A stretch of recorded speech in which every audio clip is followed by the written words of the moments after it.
He went to cater her party as a stranger. But when everyone left and she softly said, "Stay," the night stopped feeling ordinary. The evening began like any other job, steady rhythm, clear tasks, no expectations. He arrived early, wearing the crisp white shirt and black vest that made him blend into the background of other catering staff. The house itself was striking. Tall French windows opened into a softly lit garden where lanterns hung like suspended stars. A string quartet played near the patio, their music wrapping the air in warm sophistication. It was the kind of night designed to look effortless but built on meticulous detail, exactly the kind he worked best in. He was setting up the drinks table when he noticed her. She didn't enter with fanfare. She emerged slowly, like a presence that had always been there and simply decided to step into focus. She wore a satin champagne-colored dress that caught the golden light, gliding softly against her skin with each step. Her hair, loosely curled, fell just past her shoulders. There was no exaggerated glamour, just the quiet kind of beauty that drew eyes without trying. She was in her late 30s, confident in a way that made every movement seem intentional. At first, he only observed from a distance as she welcomed guests. She wasn't loud or commanding, instead, people leaned toward her when she spoke. Her smile was warm but measured, her gaze steady, as if she had learned over the years how to own a room through quiet composure rather than noise. He admired that without meaning to. She felt, different from the crowd, less performative, more real. Their first moment of contact was subtle. She approached the bar area with an empty flute, looking for a refill. He turned to greet her at the exact moment she extended her glass. Their fingers brushed lightly as he reached for it, a passing touch, but electric in its simplicity. Her skin was warm, delicate against his calloused fingertips. For the briefest moment, time stretched thin, and he caught a hint of her perfume, a soft jasmine layered with something woodsy underneath. It wasn't the sugary sweetness of most party scents, it was understated, mature, elegant. Just like her. "Thank you," she said, her voice smooth and low, the kind that lingers a second longer than expected. She offered a small smile, not flirtatious, but genuine, and moved on to greet another guest. He returned to arranging glasses, but his attention wasn't entirely there anymore. It was as if something had quietly shifted inside him. Throughout the night, he found his eyes tracing her path unconsciously. She laughed with old friends, touched a guest's arm lightly while listening to a story, tilted her head thoughtfully when someone shared something meaningful. She had a way of making each interaction feel personal, even in a crowded room. And he, usually detached from these events, felt himself watching, not with longing yet, but with quiet intrigue. It wasn't love. Not yet. It was that subtle spark that happens when two lives cross paths in a way neither planned for. A moment when a stranger becomes someone you can't help but notice. He didn't know her name. She didn't know his. But as the evening unfolded, he had the distinct feeling that this night wasn't going to end the way most of his jobs did, with him leaving unnoticed. Something about her had already marked the beginning of something different. As the night settled into its rhythm, he slipped into his usual quiet efficiency, moving between tables, keeping drinks filled, candles burning, and trays balanced. It was the kind of controlled chaos he'd grown accustomed to, but tonight, something kept tugging at his attention. Or rather, someone. She had become an unintentional anchor point in the room.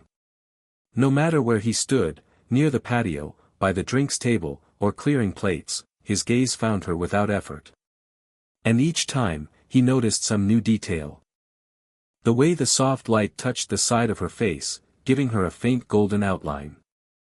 How her laughter didn't rise above the music, but carried a certain warmth that made people lean closer to catch it. She wasn't the loudest, but she was undoubtedly the center. She caught him looking once. He hadn't meant to, he was scanning the room for empty glasses, but when their eyes met across the crowded garden, something stilled inside him. Her expression wasn't coy or calculated, it was observant, curious. As if she'd noticed him long before he realized it. Later, as he passed by the dessert table, he felt a shift in the air. A light tray of crystal glasses tilted slightly in his hand as a guest brushed past. He steadied it with practiced ease, but before he could fully regain his balance, she was there. Close. Her hand reached out instinctively, fingers brushing against his as she caught the edge of the tray.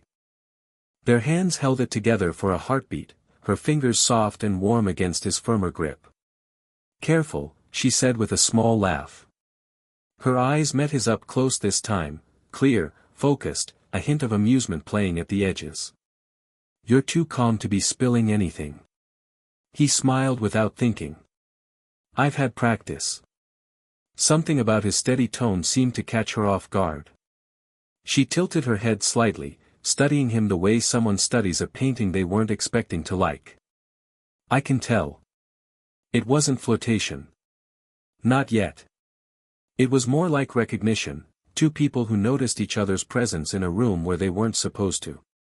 She let go of the tray last, her fingers lingering a fraction of a second longer than necessary. When she walked away, the faint trace of jasmine followed her again, curling through the air like a quiet reminder. From that point on, their glances became a silent rhythm. She'd be in conversation, then glance toward the bar where he stood. He'd be stacking plates, and she'd catch him from across the room. Neither smiled openly, but their eyes held brief exchanges, unspoken, patient, electric in their stillness. It wasn't dramatic, it was subtle, the kind of slow-burn tension that grows beneath the surface, unnoticed by everyone else. For someone who prided himself on staying invisible during events, he found it unsettling how aware he was of her presence. And judging by the way her gaze returned to him again and again, she felt it too. It wasn't loud or obvious, but something between them had quietly begun to take shape. As the night wore on, the energy in the house began to shift. The music softened, guests drifted toward the exits in clusters, their laughter mellowed by wine and good conversation. The lanterns outside cast longer shadows now, their warm light flickering gently against the darkening garden. What had once been a lively hum gradually settled into a serene afterglow, the quiet space between celebration and closure. He moved through the room methodically, clearing glasses, folding napkins, and stacking plates with the practiced rhythm of someone used to being the invisible last one standing. But tonight, he didn't feel entirely invisible. Not with her still there. She lingered near the archway that opened into the garden, her champagne dress now faintly creased, her bare shoulders catching the soft light. She was no longer the impeccable hostess holding court, she was simply a woman watching the night fade.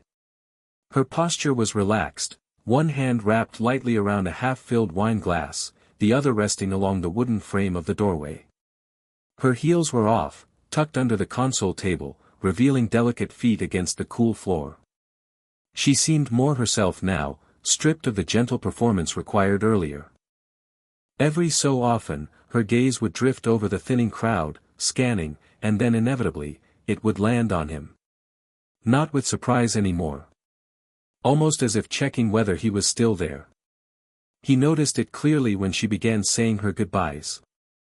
Her voice softened, her laughter grew quieter, and her eyes returned to him more frequently between farewells. Guests hugged her, thanked her for the evening, promised to catch up soon. She nodded and smiled politely, but her attention was split. There was a new kind of awareness in the air, like both of them were waiting for the moment when the last person would finally step through the door. Eventually, the garden emptied, the quartet packed their instruments, and the hum of departing cars echoed faintly through the night air. The house felt different now. Quieter. More intimate. The kind of silence that makes every small sound, clinking glasses, footsteps on polished floors, feel amplified. He placed the final stack of plates onto the counter and reached for his jacket. His shift was technically done. Normally, this was the moment he'd slip away unnoticed, leaving only the faint scent of polished silverware behind. But as he turned toward the door, she stepped forward. "Hey," she said softly, stopping just a few feet away. Up close, her voice carried a different tone, not the poised hostess anymore, but something warmer, unguarded. "You've been working all night. Don't rush off just yet." He straightened slightly, unsure how to respond.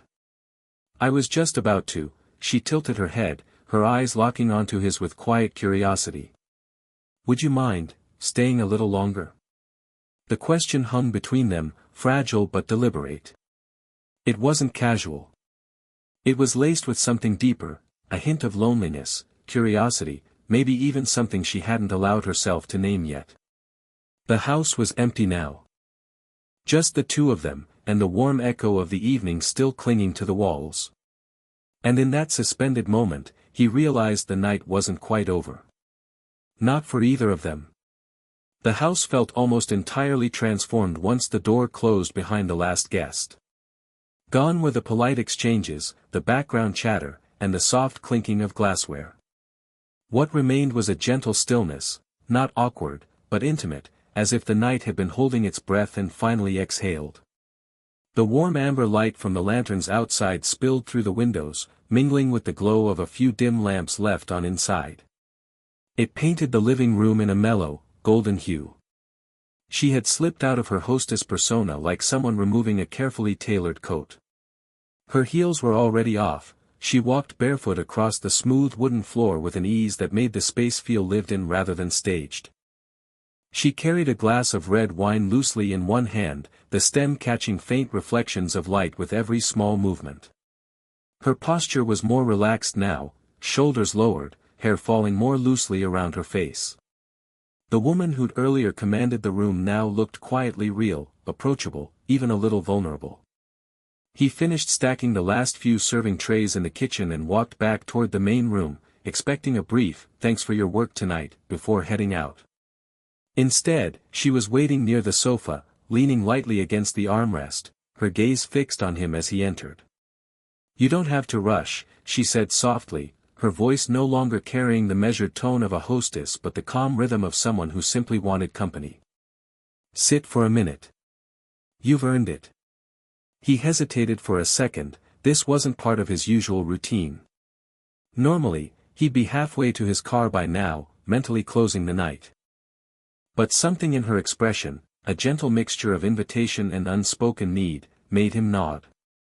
He placed his folded jacket over the back of a chair and sat on the edge of the couch opposite hers. For a while, they talked about simple things, the food, how well the evening had gone, the band she'd hired. But slowly, as the night deepened, their conversation shifted.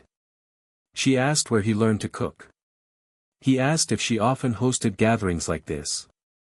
She shared small, personal details, not confessions, just glimpses of the woman beneath the composed exterior. She told him about her love for jazz, how her grandmother used to play old records while cooking. He told her how he'd fallen into catering accidentally while chasing something entirely different in his 20s. The atmosphere between them grew quieter, richer. Occasionally, she tucked a loose strand of hair behind her ear, a gesture that seemed unconsciously tender. Her laugh came more freely now, low and warm.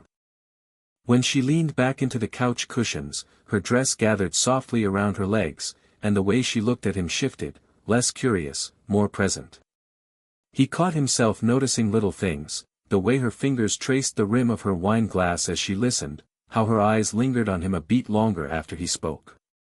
The silence between their words wasn't empty anymore, it was filled with an unspoken understanding neither was ready to name.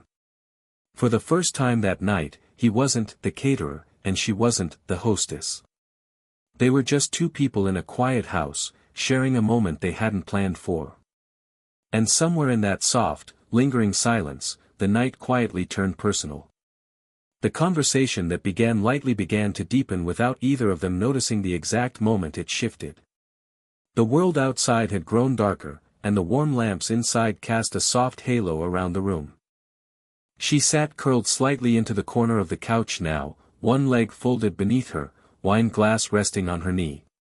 He sat across from her, leaned slightly forward, elbows resting on his thighs, not out of formality anymore, but genuine engagement. The distance between them had shortened in invisible ways. She glanced at the half-empty glass in her hand and let out a quiet laugh, the kind people make when they surprise themselves. "I don't usually do this," she admitted, swirling the wine slowly. Invite someone to stay after. It's not really me. There was no rehearsed charm in her tone now, just honesty. He tilted his head slightly, intrigued. Then why tonight? She hesitated for a moment, her gaze drifting toward the lantern-lit windows, as if searching for an answer out there before turning back to him. Because you didn't try to be seen, she finally said. You were just, there. Steady. It's rare. Most people want to impress, perform. You didn't. Her words landed heavier than she might have intended, brushing against something unspoken in him. He wasn't used to being noticed for the quiet things. He gave a small, almost shy smile. I guess I like observing more than performing. Their eyes held each other's for a beat too long. Something shifted, subtle, but undeniable. The kind of moment that doesn't need dramatic gestures to feel significant. She tucked a loose strand of hair behind her ear, but her hand lingered against her neck afterward, as if suddenly aware of her own heartbeat. She leaned back against the couch, exhaling softly. It's been a while since I've had a real conversation after a party, she said, her voice quieter now, almost confessional. Usually, I just clean up alone. Silence is easier than small talk. He nodded. Silence can be comforting, he replied. Especially with the right company. The phrase hung between them like warm air. Her lips parted slightly, almost as if she had something to say but decided against it. Instead, she looked down at her hands, fingers lightly tracing the edge of her glass. There was a subtle vulnerability in the gesture, a quiet revealing. Then, almost without realizing it, she shifted closer. She didn't move dramatically, just turned her body slightly toward him, resting her elbow on the back of the couch so she could face him more fully. The space between them narrowed until he could see the faint flecks of gold in her brown eyes, the soft rise and fall of her breath. Her voice softened. You make it easy to talk. He gave a small, genuine smile. You make it easy to stay. She laughed quietly, not from amusement but from something that felt like relief. Her fingers brushed a strand of hair from her face, and for the briefest second, he noticed the slightest tremble in her hand, a small crack in her composed exterior that made her seem more human, more real. The night wasn't just unfolding anymore, it was peeling back layers neither of them expected. What began as a lingering moment after a party had become something else entirely, two souls, unexpectedly exposed, sitting in the kind of silence that says more than words ever could. The night had settled into that quiet, rare space where time seems to dissolve. The lanterns outside had grown dimmer, and inside, only a single lamp remained on, its golden light pooling softly between them. The distant sound of the city had faded, leaving the two of them wrapped in a cocoon of stillness. Neither of them glanced at the clock. They didn't need to. She had shifted closer without fanfare. One moment she was perched comfortably on her side of the couch, and the next, she was beside him, not quite touching, but close enough that he could feel the faint warmth radiating from her. Her dress, now slightly wrinkled from hours of movement, draped softly over her knees. She leaned back against the couch, exhaling slowly as if shedding the last layer of formality she'd been carrying all evening. It's strange, she murmured, staring ahead for a moment. When everyone left, the house felt too big, too quiet. But now, it doesn't. Her words weren't meant to be poetic, but they carried a weight he felt in his chest. He turned his head to look at her. She wasn't performing, not a trace of it. Her profile was illuminated softly by the lamplight, the curve of her cheek, the faint shadows beneath her eyes, the slight upward curl of her lips as she spoke. She looked peaceful. He didn't reply right away. Instead, his hand rested gently on the cushion between them, almost unconsciously. Her fingers, resting loosely on her lap, shifted slightly, just enough to bridge the space. Her hand moved closer, stopping beside his.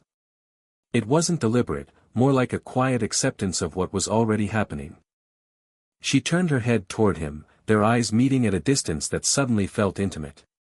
Her gaze wasn't coy anymore, it was searching, sincere, as if trying to read the thoughts he wasn't saying aloud. Then it happened. Slowly, almost tentatively, she placed her hand lightly over his. Her touch was soft and warm, her thumb brushing against the back of his hand in a slow, thoughtful motion. It wasn't a grand gesture. It was quiet, honest, the kind of touch that said, "I feel this too." He didn't pull away. His fingers shifted beneath hers, not to take but to respond, a gentle intertwining that felt both natural and momentous. Neither of them spoke. They didn't have to. The silence carried everything: curiosity, hesitation, quiet desire, and an unspoken sense of crossing a threshold they both had been inching toward all night. She leaned back slightly, letting their hands rest between them like a shared secret. Her breathing grew softer, slower. Her shoulders brushed lightly against his arm as she shifted, and the contact sent a subtle shiver through him. When she finally spoke, her voice was quieter than before. "I didn't expect tonight to feel like this." "Neither did I," he admitted. There was no rush to define it. No dramatic declarations. Just the warm hum of connection pulsing softly between them. It was in their hands, their glances, their quiet breaths, a nearness that spoke louder than any confession ever could. And in that fragile, golden-lit moment, the world outside ceased to exist. It was just them. Closer than strangers, not yet lovers, suspended in the delicate space where something real begins to take shape. The night had stretched far beyond what either of them expected. The house, once alive with chatter and movement, now felt like a world apart, wrapped in golden quiet, with only the faint hum of the refrigerator and the occasional creak of old wood filling the spaces between their breaths. Their hands still rested lightly together on the couch, fingers loosely intertwined, as if both were afraid that moving too suddenly would break whatever fragile magic had settled between them. She leaned her head back against the couch, eyes half closed, a faint smile playing at her lips. The softness in her expression wasn't something she'd shown all evening, it belonged to this private hour, after the world had gone to sleep. He found himself memorizing small things he didn't expect to care about, the way a loose strand of hair framed her face, how the dim light highlighted the delicate line of her collarbone, the quiet steadiness of her breathing beside him. For a long stretch, neither spoke. They didn't need to. Words would have only crowded the moment. There was a sense of quiet understanding, two people who didn't arrive here looking for anything, but found something undeniable anyway. Eventually, she glanced toward the window, noticing the sky had darkened to a deep indigo. A faint laugh escaped her. "It's late," she whispered, as if surprised time had kept moving while they were sitting still. "Yeah," he said softly, a smile tugging at his lips. "I should probably head out." She didn't respond right away. Instead, she turned her face toward him fully, eyes searching his with a softness that made the room feel warmer. She squeezed his hand gently, her thumb grazing his skin one last time before slowly letting go. The absence of her touch was immediate, like the warmth had been taken from the air for a split second. "I'm really glad you stayed," she said. Her voice was quiet but sincere, carrying none of the social polish she'd worn earlier. Just simple honesty. He met her gaze. "Me too." They stood slowly, almost reluctantly, like neither wanted to disturb the calm they had created together. She walked with him to the front door, her bare feet whispering against the floor. The night outside greeted them with cool air, a soft breeze drifting through the trees. The world felt different now, not because it had changed, but because something between them had. At the doorway, they paused. She rested her hand against the frame lightly, as if grounding herself. He slipped his jacket on, still feeling the lingering echo of her touch on his skin. Their eyes met again, steady, warm, a shared acknowledgement of something that didn't need to be labeled just yet. She took a small step closer, her voice lowering into something almost intimate. "Good night," she said softly, the word carrying more weight than a simple farewell. "Good night," he replied, his smile unhurried. For a moment, it felt like they might close the distance between them. But neither pushed it. Instead, she gave his hand one final, gentle squeeze, the kind that said this meant something. He stepped out into the cool night air, the door slowly closing behind him. As he walked toward his car, he didn't feel the usual relief of a job completed. He felt something quieter, deeper, like the night had planted a seed neither of them had expected. And though nothing was promised, the soft warmth in his chest told him this wasn't the end of their story. It was just the beginning, wrapped in silence, golden light, and a lingering touch that neither would forget.